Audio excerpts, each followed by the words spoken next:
I've got a whole bunch more totes we've brought in.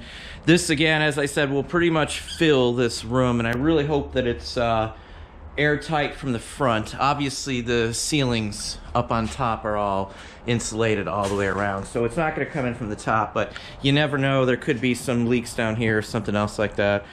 Probably going to move these as well just to get them out of my way.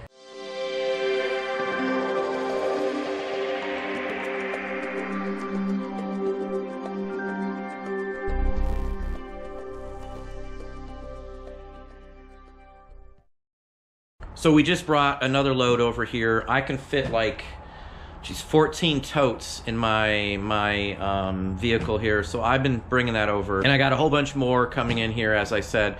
We're gonna fill the garage here. It was empty, I think, last time I showed you. We're gonna fill it up with all of our eBay stuff and go from there.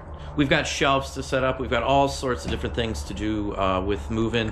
Moving a business is probably one of the worst things, especially when you have a ton of inventory.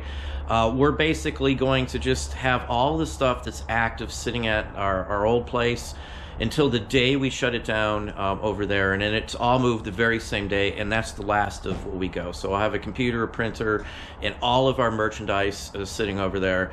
Again, last thing, so the day that we move everything, the last stuff out, that stuff goes that day.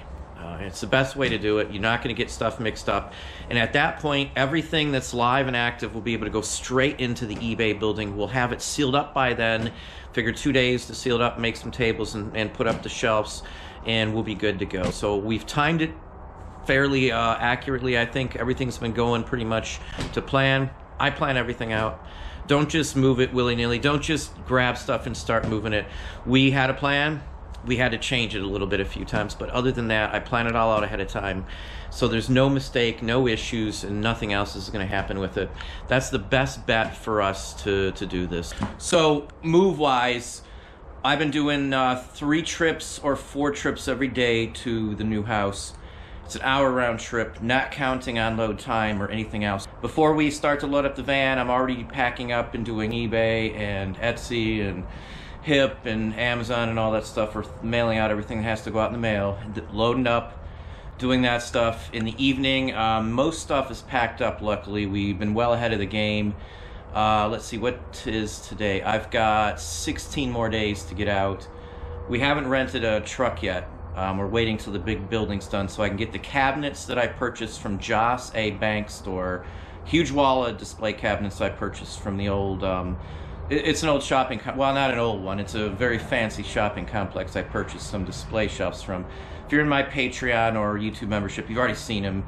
I was offered a whole bunch of other stuff too. We're trying to get a restaurant booth from a very nice upscale 50s restaurant right now, hopefully to go in there as well too, but that's the plans right now. We're going to keep moving everything. This Sunday I get the keys and everything is ours. All the cars will be gone. All of his car parts and, you know, equipment and everything will be gone. Sunday evening he's going to be here and hand over the keys to the building. And then this coming up week, we're closing in the barn doors. I actually had a question on the barn doors. Why don't I leave one barn door or put a rolling door or something? We're out in the country. There's a lot of cornfields out around here, so you're going to get rodents unless everything's really tightly sealed.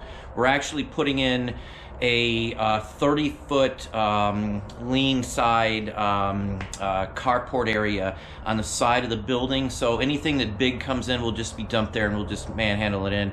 I'm going to eventually epoxy coat the floor in there, and until then I don't want to be messing with a bunch of stuff. I don't really need a big door entrance as long as I have cover above and a pallet can be dumped outside, which it can.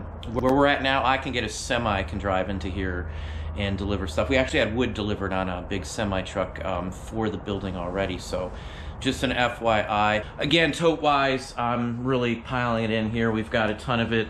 We've even got some breakables. Just to give you an idea on what's on here. I think this is Owen, Illinois books or something, but there's just a ton of stuff.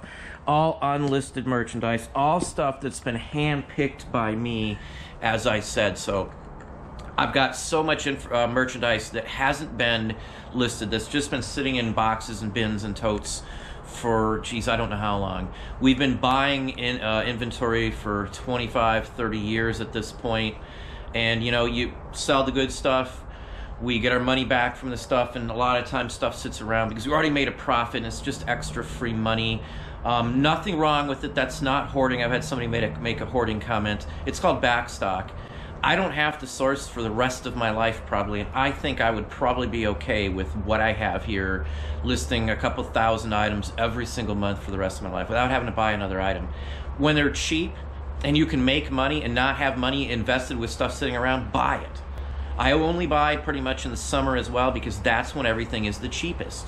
Buy when it's cheap, buy it in bulk, and you will get the best deal. So doing it that way has allowed me to buy this house, to buy the property, buy the eBay building without getting cheap merchandise and quantity of it. I probably wouldn't be here as well either. Obviously, reselling in general is what brings us to this spot in my life. So here we are once again. I've got a whole bunch more totes we've brought in.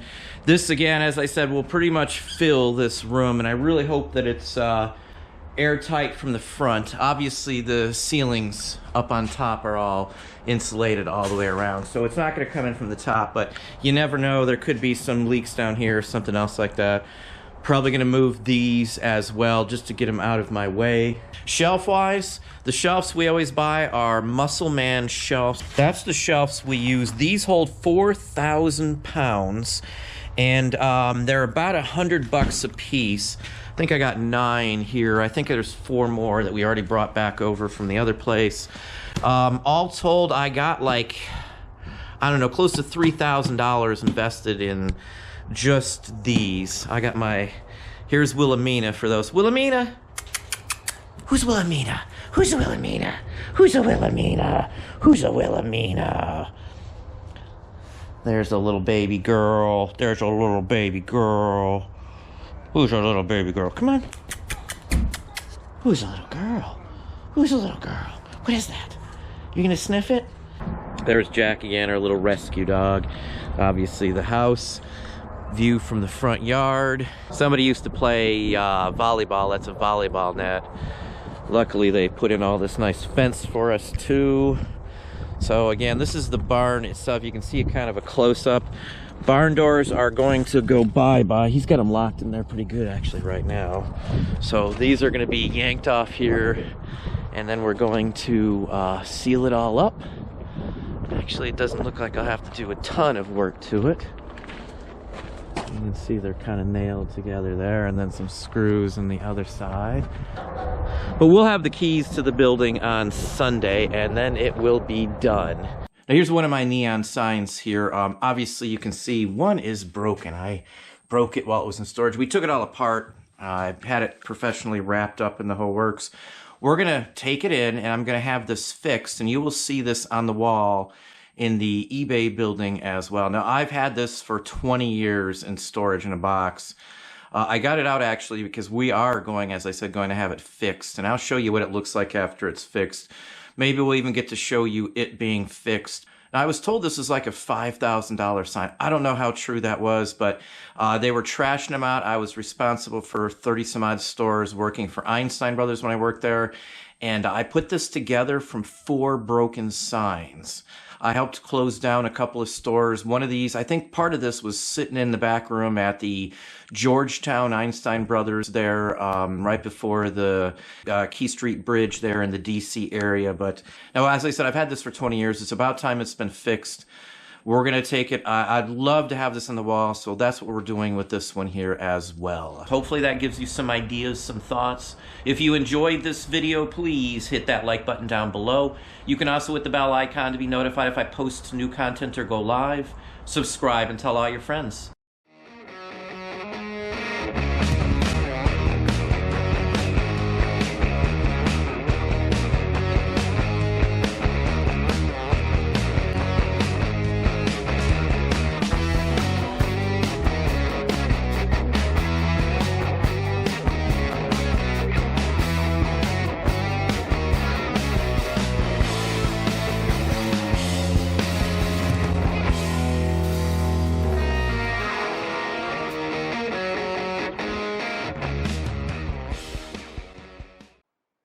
You must not fail, Zero M. This mission is critical.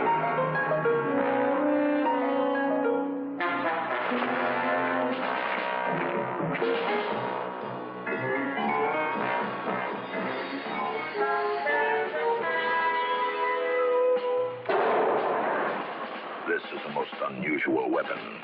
It is specially designed for counter-espionage, for Agent Zero M.